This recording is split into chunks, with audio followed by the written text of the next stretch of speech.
Welcome in. It's a Friday edition of the Bleav in Georgia Dogs podcast on the Bleav Network. I am flying solo today. Right now, Israel and I are on our camp schedules. Got a lot going on preseason wise for us. He's down at Ware County. They're looking to defend their state championship. So they had a lot going on this week. I'm at Innsworth. I was at camp all week at Austin Peay. So I've been out of pocket until just now. I'm finally awake enough to be able to bring you a very brief episode here. So I'm going to get something out for preseason fall camp. So then when Israel and I get back together, we have some things to talk about and some things to monitor as we go. But this show is presented by Betonline.ag. They continue to be your number one source for all your sports gambling needs. Baseball, MLB is in its second half of the season after a really good all-star break, home run derby, things like that. The Braves are just lighting it up. They have BetOnline has live odds, props, futures, anything that you want to bet on. Like we'll talk about Heisman stuff. We'll talk about over and unders for futures as far as wins go for each team in the conference. We'll take a look at, of course, every pick segment every week. This upcoming season is going to be presented by BetOnline.ag. So a lot of good things. They also have an online casino as well. So what you need to do, head to the website or use your mobile device, go to betonline.ag and enter the promo code BLEAV. That's BLEAV. It's spelled right here on the lower left-hand corner of the screen as you're watching. You put that promo code in, you'll get a 50% welcome bonus on your first deposit. So just wanted to throw that out there. BetOnline.ag. It's where the game starts. So looking at pre-fall camp storylines, I think this Georgia team is poised for a three-peat. I mean, I know that's probably the popular thing to say, and I'm not going to surprise anybody by having that take. I think Georgia's schedule is very favorable, almost too favorable. There's really, if you look at it, and we'll do a schedule breakdown, I'll do one with Israel here when he gets back, but that's going to be one of the storylines. Like, is the schedule going to be too easy? Is it going to be one of those where you breeze through 12-0, get to the SEC championship, maybe win that, and then get into the playoff, and now all of a sudden, like you've played this fairly easy schedule by SEC standards, and you're just not ready, right? There's there's one really hard game, and there's a couple tricky ones in there. Like South Carolina week 2 is going to be kind of tricky, even though we host them at Sanford, even though we host them in Athens. That's going to be a tricky game because that is the first conference big game for Carson Beck. How can he handle that? The Auburn game on the road is always never fun. Hugh Freeze is fired up in his first year, so he's looking to turn some things around there in Auburn. Florida will be kind of tricky because that game is always tricky on Halloween. Tennessee will be the marquee matchup because Tennessee thought they had a chance at winning the East last year with Hendon Hooker and that whole crew. They will be gunning for Georgia as they host us in Knoxville. So that'll be a tough road environment for this Georgia Bulldogs team, who will be relatively untested up until that point. And then, of course, Ole Miss will be they're improving by the minute. Lane Kiffin's doing a great job over there, and we talked about it. And if you want to hear a lot about Ole Miss, Locked On Ole Miss is probably the best place to go. My man Stephen Willis and we join forces on SEC After Dark. So the schedule is going to be, I mean, you look at it on paper, it's going to be easy, but when you play in the Southeastern Conference, it's never easy. It's never easy. It's not like we're playing an ACC schedule or a Pac-12 schedule where it's all like cream puffs and then like you play USC. It's not like that. But it's also not a murderer's row this year. I mean, the East is still relatively down. I mean, Missouri is going to be even worse, and that game was too close for comfort last year. Probably should have lost that one. Kentucky will be better with Devin Leary. They've got some offensive line stuff coming back. They're going to be really good. I think South Carolina is much improved. We don't know about Auburn and Peyton Thorne.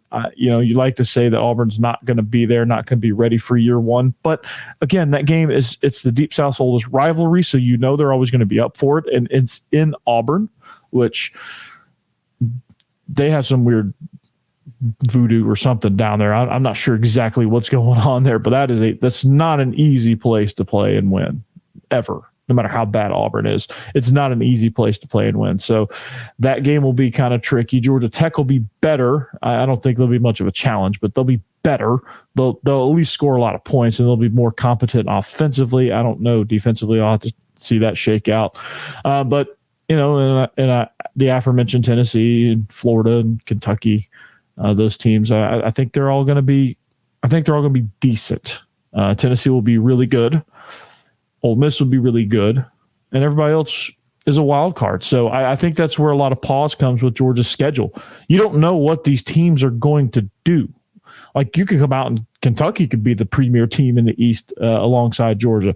That game could get really tricky. It's a home game, thankfully, but again, we don't that's the thing about the SEC. Like, you don't know how it's all going to shake out and how these teams are going to play, because Georgia has got a big target on its back, and Georgia's going to get everybody's best, because everyone wants to knock off the back-to-back champion.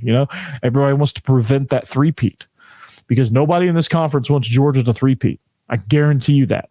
And you could say all you want, conference pride and all that good stuff, but nobody wants to see Georgia three-peat except for people in Athens and except for people like me that rock the G, right? It's not going to be good for recruiting for anybody else if Georgia is a three-peat. So you always want to knock off the champion, right? So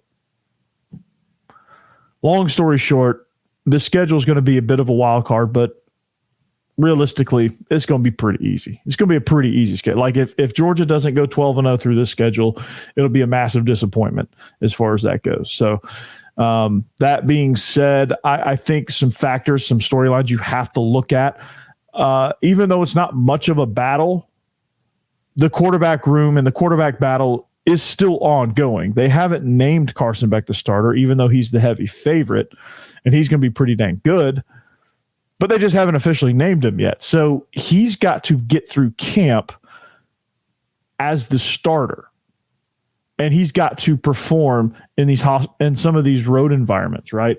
His first big test, like his first big test is going to be South Carolina at home. Like, that's not an easy game. But Carson Beck, we'll talk about what he kind of brings to the table as far as that goes. I think quarterback wise, I think it's pretty obvious he has the best command of the system. I think he has the best command of the huddle. He has the most poise. The guy's very, very smooth. If you watched him in the G-Day game, he just looked like he looks like a 4-year starter. He just looks comfortable and just seems comfortable in the system. And that's probably comes with experience. Who's going to be his backup? That's probably more of the question. Who's going to be his backup and who's going to push him directly for playing time? Like, Carson Beck, he's going to be looking to the sideline sometimes, or there's going to be some moments where you're like, okay, who's the backup? Or if something happens to Carson Beck, who's going to be the next guy to step in? Is it going to be Brock Vandagriff? Is it going to be Gunnar Stockton? Who's it going to be? That remains to be seen. I think Gunnar Stockton is going to win out in the end. I think he can do more, but that'll be something that I debate with Israel. So that's a storyline. The quarterbacks, what's going to happen? I'm not saying Carson Beck's going to lose the starting quarterback job. Crazier things have happened, but I think coming into the season, Carson Beck has to be the guy. I think he's earned that. But the tests are going to pop up along the way. The first one's going to be South Carolina. The next one will probably be the road game at Auburn the next time he's tested. There's going to be some of those, like the Missouri game or the Vandy game will be like, okay, how can you function when it's kind of like a noon kick, weird start, not really much energy, because every team has those games, and sometimes you're just off. Like, how do you handle an off day? And then, of course, His big test is the Tennessee game. Can you go to Knoxville and win? Can you win the cocktail party at Florida? Can you beat Ole Miss? Like these aren't simple games, but these are also very winnable games, especially if he has control of it. Can he go down to Jacksonville and beat Florida? I think he can, but again, it's just a matter of him doing it. So you look at those storylines, you look at kind of what's going to happen with Carson Beck. I think he'll be fine. I think he'll be great. Mike Bobo, I think people are getting more settled in with Mike Bobo. I think Bobo's hitting his groove. I think he's learned a lot from Monken and being in the system for a year. And I think things are going to be, they'll be slightly different because Coach Bobo has his own twist, but I think you're going to see some good things. So there's that. All right. What's going to happen with the wide receivers? Who's going to be the guy? You lose A.D. Mitchell. Marcus Rosemy-Jacksaint was supposed to be the guy, but he's too busy trying out for Fast and the Furious to be able to function. I don't know what he's going to give, but athletically, when he's actually on the field, he's really good. Some of the catches he made last season, there was one that he toe tapped the back of the end zone, ran the back line against Tennessee.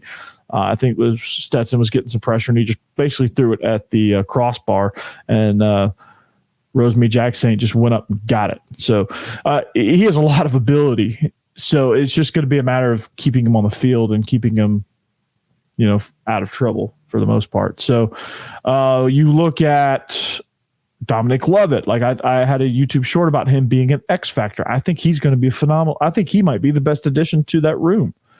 That guy's going to be special because when you look at his skill set and his ability, there's a lot of things you can do with him. Jet sweeps, quick screens, RPOs, slant game. He can take the seam. He can take the top off the defense a little bit. I mean, he's got some explosive capabilities that I think are going to add some new dimensions to this Georgia offense. You look at guys like Dylan Bell, Jackson Meeks. Where do they fit? How do they fit into the rotation? You've got Ladd McConkey, who comes back in the slot. I mean, he's kind of a do-it-all guy as well. I mean, you get him and you get some 10 personnel formations, and you got him and Dominic Lovett together in the slot. I mean, there's some things you can do there, right? Then you have Ra Thomas. He kind of had a slow start to the spring, but what does he bring to the table? What's he going to do? These are all questions I'm going to ask Israel. We're going to have more extensive conversations as we go through fall camp, as these depth charts unfold. We know about Ladd McConkey. It's obvious he's going to be a starter. I think Dominic Lovett's going to be a starter. And then it's just going to be kind of how it all unfolds after that. So the receiver room really excites me. It's just a matter of what it's going to look like. What are the rotations going to look like? How creative can we get with those guys? Those guys are going to have to be X factors if this offense is going to get going, right? Because it can't be all run game. They're going to have to be X factors. And I think that they will. I think that collectively they will. They won't have that one dominant guy, but they collectively, I think they could be dominant. The running back position, I think is going to be in good shape if they can just stay healthy. I think Kendall Milton is one of the better ones in the conference. I think he can give us a lot. Dejon Edwards, Branson Robinson, those three names right off the jump are three guys that are pretty special. That can give you some great runs and some. Branson Robinson brings power. But what I'm excited for, the running backs can't get going without a really good offensive line. You had the PFF preseason all-conference list. There are three linemen on the first team. Van Pran, Tate Ratledge, and Amarius Mims. Oh my God. That whole unit was not thought of to be a strength. I mean, it wasn't really a weakness. It was just kind of everybody thought the offensive line was just going to be solid, like it always is, right? And solid's good. If you have a solid offensive line in this league, that's a good thing. But I think it's going to be great. And Tate Ratledge is going to be the one that kind of makes it go from solid to elite, because he comes back into that guard position fully healthy. I'm excited to see what he could do. Amarius Mims, of course, was looking to transfer, took his name out of the transfer portal. That was a huge get for him to stay. So I'm excited about this offensive line. Like, I think everything offensively. And, of course, it goes without saying, Brock Bowers is probably one of the best players in the country, regardless of position on the offensive side of the ball. That guy is going to be elite. He's a first rounder. He's a matchup nightmare. He's a cheat code. He's an alien. However you want to describe him. Brock Bowers is ridiculous. That's going to be a story. He's going to be a problem for people. I promise you. He was his first 2 years. He was. This year's going to be no different. Got to enjoy this last year of Brock Bowers because he's going to the NFL, as he should.